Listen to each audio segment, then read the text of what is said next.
مكة يا مكة يا سعد اللي زارها وتملى من الكعبة وأنوارها يا سعد اللي زارها يا مكة يا مكة يا سعد اللي زارها وتملى من الكعبة وأنوارها يا سعد اللي زارها یعنی جس جگہ پر جھاگ پیدا ہوا تھا اور پھر وہی جھاگ پھیل کر پوری زمین بنی. جبرائیل امین علیہ السلام نے اپنا پر مار کر 7ویں زمین تک بنیاد ڈال دی جس کو ملائکہ نے 5 پہاڑوں کے پتھروں سے بھرا. بنیاد بھر کر نشان کے لیے چاروں جانب دیواریں اٹھا دی. اسی طرف آدم علیہ السلام نماز پڑھتے رہے اور اس کا طواف بھی کرتے رہے.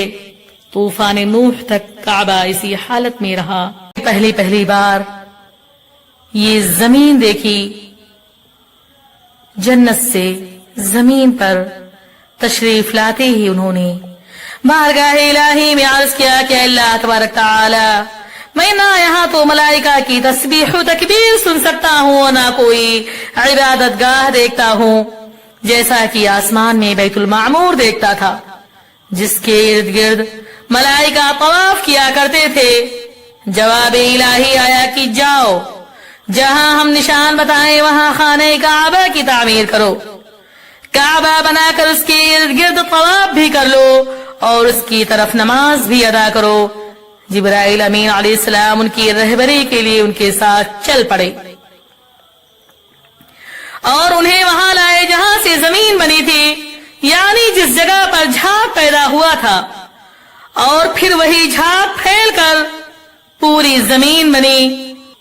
جبرائیل امین علیہ السلام نے اپنا پر مار کر 7ویں زمین تک بنیاد ڈال دی جس کو ملائکہ نے 5 پہاڑوں کے پتھروں سے بھرا.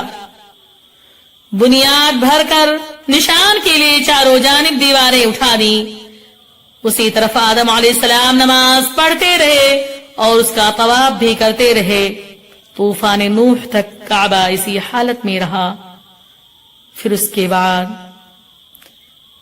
وہ عمارت آسمان پر اٹھا لی گئی اور خانہ کعبہ کی جگہ اونچے ٹیلے کی شکل میں رہ گئی. مگر لوگ پھر بھی برکت کے لیے یہاں آتے تھے اور آ کر دعائیں مانگتے تھے. ابراہیم علیہ السلام کے زمانے تک کعبہ اسی حالت میں رہا. جب اسماعیل اور ہاجرہ علیہم السلام اس میدان میں آ کر ٹھہرے تو ان کی وجہ سے کچھ آبادی ہو گئی. پھر ہاجرہ علیہ السلام کے انتقال کے بعد اللہ کی جانب سے ابراہیم علیہ السلام کو یہ حکم ہوا کہ جاؤ جا کر خانہ کعبہ کی دوبارہ تعمیر کرو. ابراہیم علیہ السلام اسماعیل علیہ السلام کو ساتھ لے کر یہاں عمارت کعبہ بنانے کے لیے حاضر ہوئے. اس کی نشانی اس طرح فرمائی گئی کہ ایک بادل کا ٹکڑا بھیجا گیا تاکہ اس کے سایہ سے کعبہ کی حد مقرر کر لی جائے. جبرائیل امین علیہ السلام نے اس سائے کی مقدار خط کھینچا اور ابراہیم علیہ السلام نے اس خط پر یہاں تک زمین کھودی کہ آدم علیہ السلام کی بنیاد نمودار ہو گئی اور پھر ابراہیم علیہ السلام نے اسی بنیاد پر عمارت بنائی. اس کے دروازے 2 بنائے، ایک داخل ہونے کا دوسرا نکلنے کا.